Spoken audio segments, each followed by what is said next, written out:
क्या आप लोगों ने एक बिगड़ेल बच्चा देखा है? चलिए मैं दिखाता हूँ आप। ये है वो बिगड़ेल बच्चा।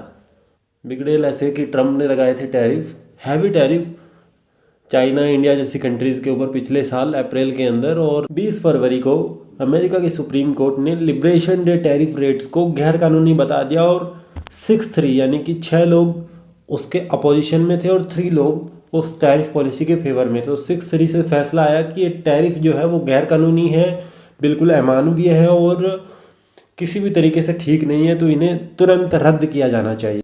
वहाँ के चीफ जस्टिस जॉन रॉबर्ट्स ने कहा कि जिस स्पेशल कानून का उन्होंने इस्तेमाल किया है वो कांग्रेस की मंजूरी के बिना ट्रंप को इतने बड़े टैरिफ रेट लगाने का अधिकार नहीं देता है। नॉर्मल प्रेसिडेंट होता है, एक सामान्य आदमी होता, तो वो रुकता, थोड़ा सोचता और रिकंसिडर करता। बट ट्रंप ने क्या किया, ट्रंप क्योंकि एक है बिगड़ेल बच्चा, तो उसने क्या किया, उस बिगड़ेल बच्चे ने क्या किया, उस बिगड़ेल बच्चे ने सोशल मीडिया के ऊपर एक पोस्ट किया, एक्स के ऊपर एक पोस्ट किया और जजों को मूर्ख और पपेट और कठपुतली बता दिया। और उसने एक नया एग्जीक्यूटिव ऑर्डर साइन करके पूरी दुनिया के ऊपर 10% टैरिफ ठोक दिया। अब मामला यही नहीं थमा, 24 घंटे के अंदर अंदर टैरिफ रेट को 10% से बढ़ाकर 15% कर दिया गया। अब जरा फ्लैशबैक में जाते हैं, इंडिया को इससे क्या मिला। ट्रंप ने टैरिफ तमाशे के चलते इंडिया के ऊपर 25% टैरिफ ठोक दिए थे और बाद में 25% को बढ़ाकर 50% कर दिया गया।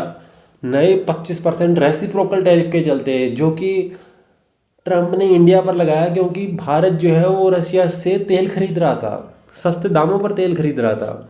तो कुल हुआ 50%, जो कि है दुनिया के किसी भी बड़े देश से ज़्यादा। अब 2 फरवरी को मोदी जी ने ट्रंप को फ़ोन किया और एक नई डील साइन की गई। डील क्या हुई कि भारत रशिया से तेल खरीदना बंद करेगा।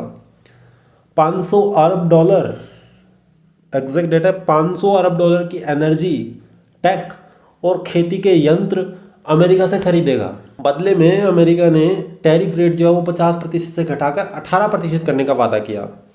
और साथ ही साथ भारत की तरफ से अमेरिका से जो चीज़ें आ रही हैं उनके ऊपर 0% टैरिफ की डील हुई।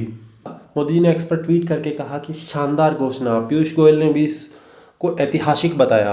अब ये डील को फाइनलाइज करने के लिए भारत के ट्रेड नेगोशिएटर्स वॉशिंगटन जाने वाले थे, लेकिन वो प्लांट दौरा अभी टल गया है और 18% वाली डील अभी अधर में लटक गई है। कुछ एक्सपर्ट्स का कहना है कि जिस आधार के ऊपर 18% टैरिफ वाली डील हुई थी वो आधार ही अब नहीं रहा है, तो इस डील को रिकंसीडर करना होगा।